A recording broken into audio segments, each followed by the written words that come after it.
Hi, I'm Jim. I just want to thank you all for clicking on the video, say that I hope you enjoy it, and it puts a smile on your face.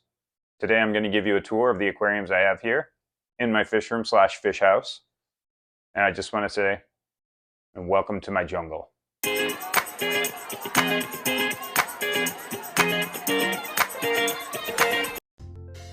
All right.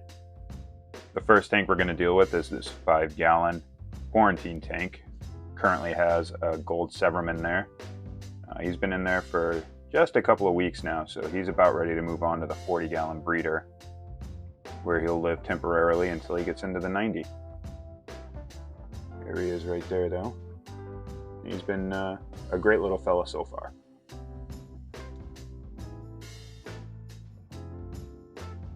Here we got the 40-gallon breeder. Inside of this we have, it was supposed to be a barb tank, but it didn't end up being just a barb tank. We've got some platies in there. Obviously we got a mix of those. We've got some albino tiger barbs and regular tiger barbs. We've got some green tiger barbs. We've got some platinum tiger barbs. And as you can see right there, we have one male crebensis. I actually bought him with another one. One of them was supposed to be female. It didn't exactly work out that way. So now he lives in here. He is getting a female shortly though, just waiting for it to arrive. And then we'll get her quarantined and get them together hopefully.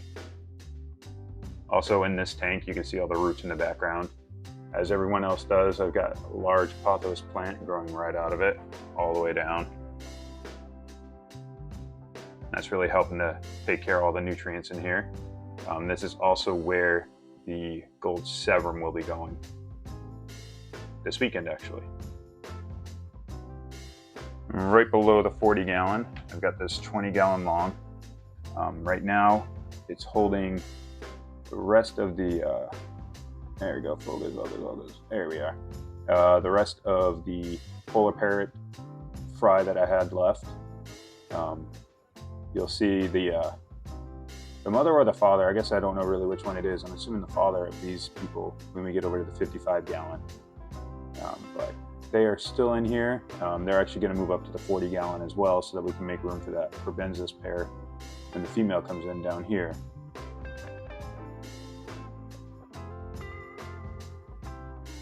Next to that rack, we have the plant and 10-gallon rack.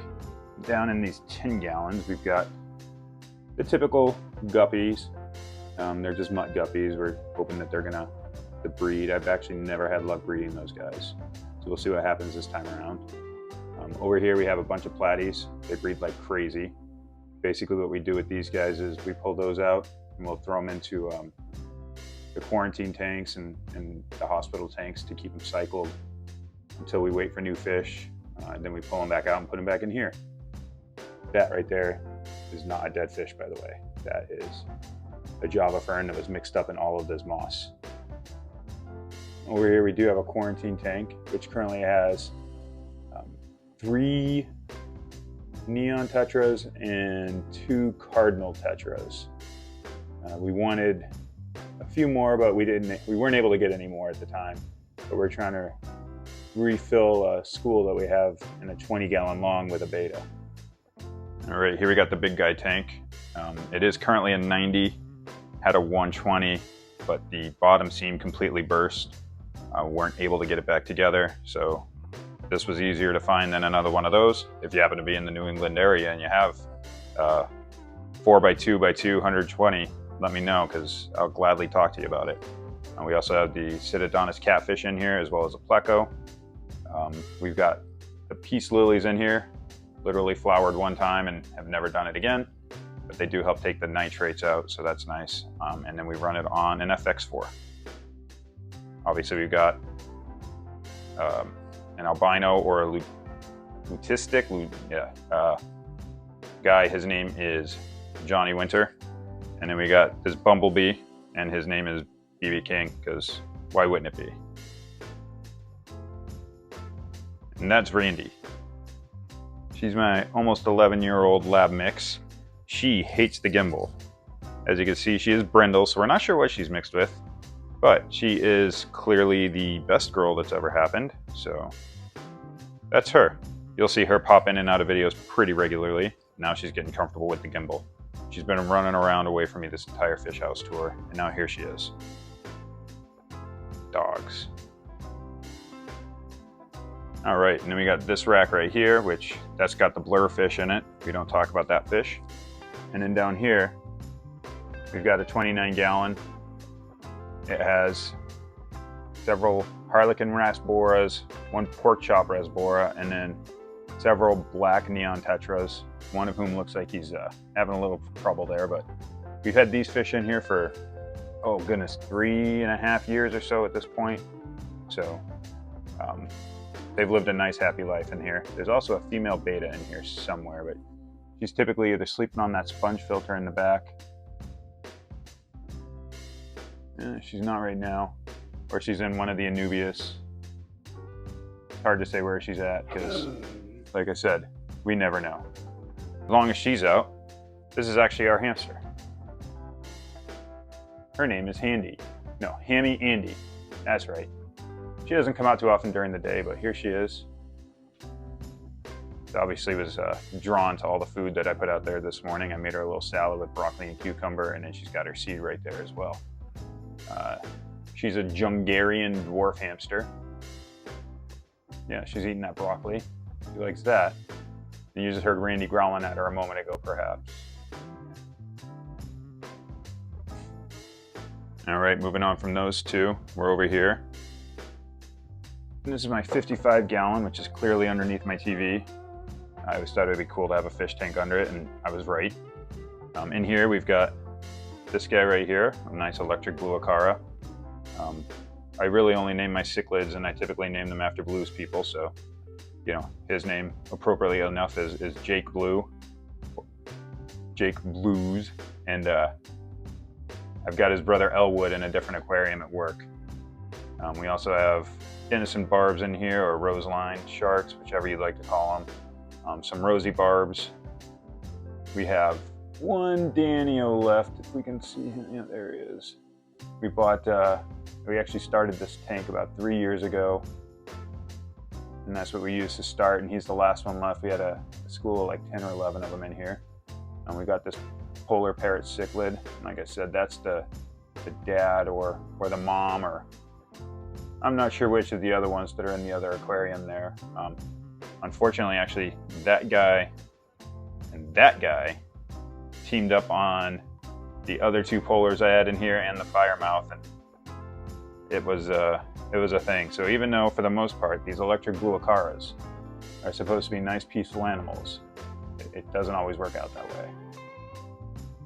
And lastly, for the home aquariums, I've got this 20-gallon long that was above Andi, and that's where Randi sleeps. This was not intended to have a betta in it, but or betta, I guess, depending on who you want to be. But it has one. My nephew and his fiance recently moved into an apartment, and it was left there. So they asked me if I wanted it. I said, sure, I got space. That other school of cardinals and neons, this is where they'll be going. In here as well, let's see if we can find them at all. We have, let's see, I can see them. I don't think you guys are going to be able to. There's one of them, the stir-by Cory right there. Oh, that neon's getting right in the way. Now that cardinal's there. So let's see, can we focus on that guy? Anyway, they were actually, we've got a couple of those in here, and they were actually laying eggs not too long ago. I pulled a few out, no success whatsoever, because I am not a breeder. And then we also have some African dwarf frogs in here. I'm not sure where they are. We got two of those in here.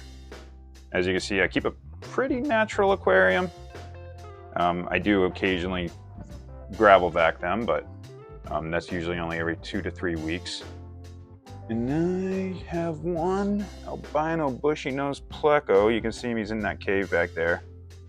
Probably hiding from the camera because he doesn't know what the heck's going on. All right, those are the aquariums I have here at my house. Next time we'll do the ones that I have at my office as well, where I got a 30-gallon long, a 44-gallon corner, and a 90-gallon corner.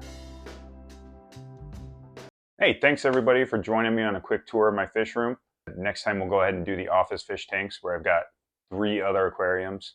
Someday it'll be spring and I'll show you what the pond outside looks like as well. Leave a comment if you'd like, especially if you do have a lead on one of these 120-gallon 4x2x2 aquariums. I'll bring you updates whenever I finally do get the 120. I know I'm going to end up having to probably reseal it, do a water test, because I didn't do it last time and it bit me in the behind after, just not even that long of a time, unfortunately.